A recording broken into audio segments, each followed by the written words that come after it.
Nangamba mga nag-aaral sa isang eskwelahan sa San Carlos City, Pangasinan matapos magkaroon ng mga bitak sa lugar kasunod ng malakas na pag-ulan nitong nakaraang linggo. Ang mga grade 3 hanggang 6 naman ng Ateneo, iuurong ang pasukan para kumpunihin ang gusaling posibleng maapektuhan ng malakas na lindol. Balitang hatid ni Lala Roque.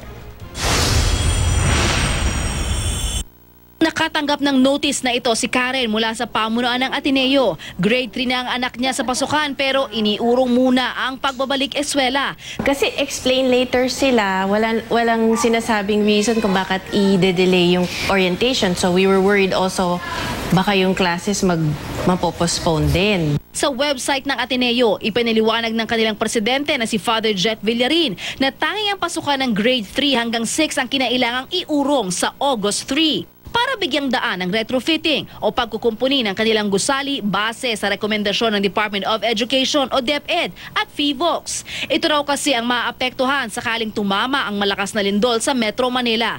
Pero ang junior high school na grades 7 at 8 sa June 15 na ang simula ng klase. Ang grades 1 and 2 naman, wala raw pagbabago sa schedule dahil hindi naman apektado ang kanilang building. Sa ngayon, hindi pa raw nagsisimula ang pagkukumpuni ng mga apektadong gusali pero gagawin daw ito sa lalong madaling panahon. Medyo relief naman kasi may reason na kung bakit siya kinancel. Pero worried pa rin kasi nasa fault or malapit sa fault yung mga schools. But at least may ginagawa yung schools about it. So okay naman, medyo okay naman siya. Sa eskwelahan namang ito sa Balite Sur sa San Carlos City, Pangasinan, pinag-iingat ang lahat matapos madiskubre ang pagbitak ng lupa. Lumabas daw ang mga bitak matapos ang malakas na pag-ulan nitong nakaraang linggo.